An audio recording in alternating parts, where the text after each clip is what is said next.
Hi, I'm Mike Temple of TranStrategy Partners. Today I want to chat with you a little bit about your company's constitution, or in other words, your core values. Let's use the analogy of our own country's constitution. Well, our U.S. Constitution affords us many rights and privileges. But one aspect, in my opinion, that it also defines is who we are as a community, as a collective, what we stand for. Well, our country's core values are so unique to our country, essentially they attract to us the very best individuals in the world who want to be a part of these core values. Let me ask you, as a business owner or an executive, do you have your own personal constitution or a company constitution? Is it written down? When you're not in the room or you're not at your business location, does it still stand? Or do you have to be there in order to uphold your core values?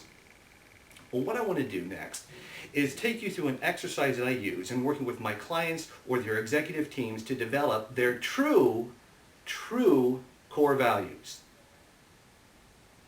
Next, I want to share with you an exercise that was taught to me by one of my mentors, Gina Wickman and Don Wood, both of the Entrepreneur Operating System in Detroit, Michigan. Essentially, what we're going to do here is we're going to look for your company's true core values. Now, every organization, every company has uniquely different core values. They may be in the same industry, even share the same markets, but their core values are uniquely different.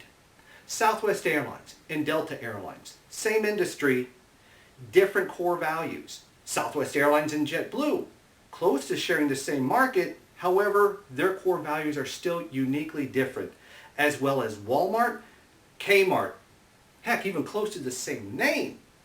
Very similar in market, but still their core values are uniquely different.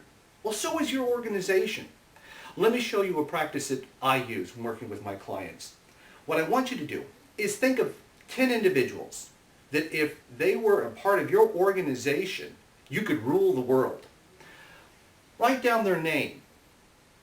Write down the core value that you admire.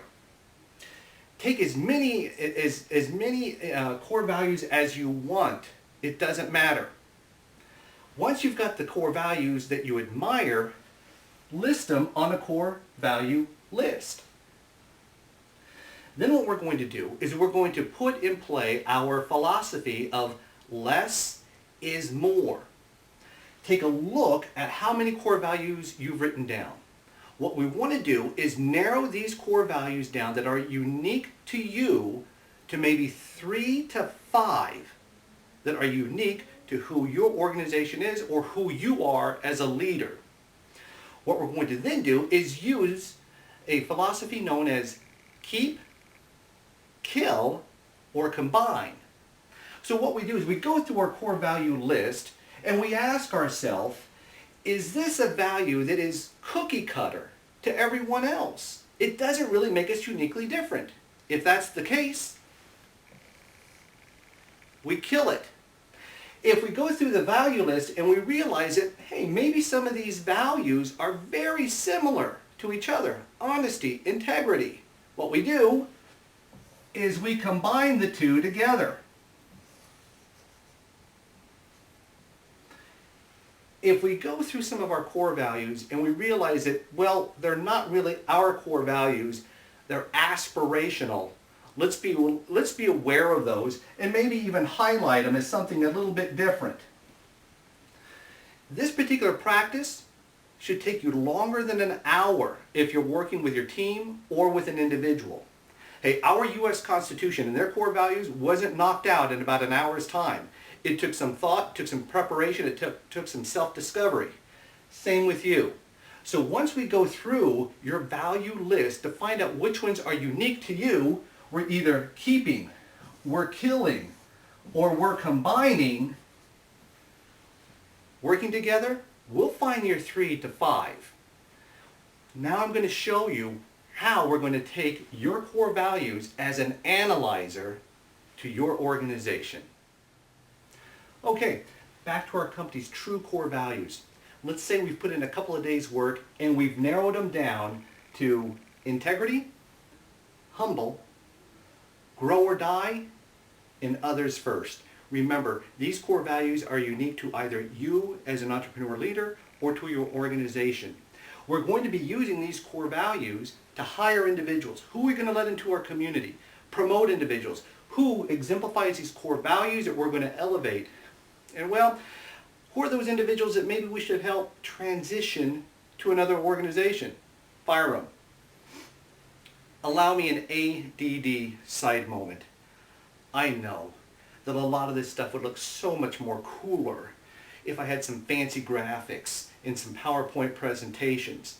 Even better, if I had a professional spokesperson do this, an attractive looking guy or female.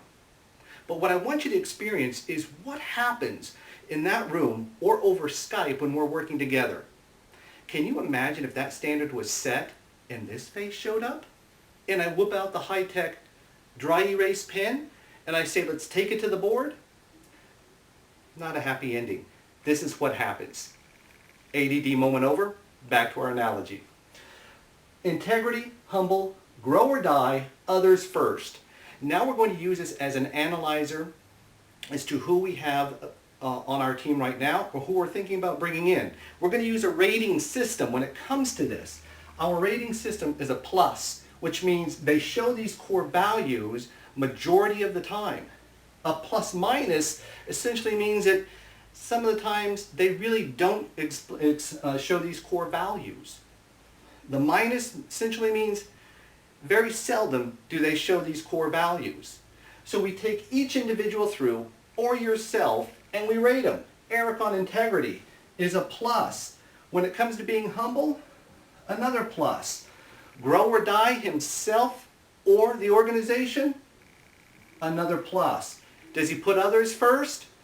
Always. Eric is a great guy. Next we move to Debbie.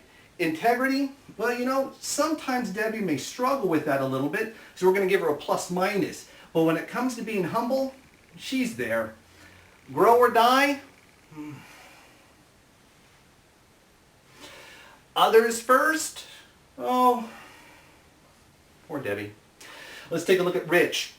Again, integrity. Let's give him a plus minus. Is he humble? Rich can't stop bragging about himself. When it comes to grow or die, absolutely. Does he place others first? You get the picture. You take each individual through this analyzer. Now you set the bar. How many pluses are you willing to accept? How many plus minuses essentially means a plus minus could very well mean, hey, with some additional coaching and some emphasis, this individual will be just fine. A minus essentially means I don't know if this is the right core value for this particular individual. Nonetheless, you set the bar, because remember, our core values are very unique to either us as an individual or to our organization. They're going to attract to you the right people you want to surround yourself with. They're also going to bring to you those customers or clients, because they're just going to see these core values without having to put them on your website. They're even going to repel those potential individuals who want to work with you, for you, or even those clients who are thinking about doing business with you. Your core values can solve a great deal of your problems. Another thing about your core values, essentially they're not on the website. This is not a marketing device. This is who your community is. It's sacred to you. You talk about them.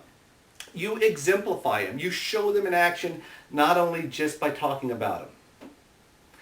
Hey, that's one of the tools that I use in helping my clients find their true core values. What will be detrimental to this process is if you work through this with a yes man. Essentially tells you yes to everything you want to hear. Somebody who cares too much about your feelings but won't help you get to what truly is a part of you. That's where engaging with a TranStrategy partner consultant can help give you the honest feedback that you truly do need or crave or desire. I'm Mike Temple with TranStrategy Partners, wishing you continued success in whatever you choose.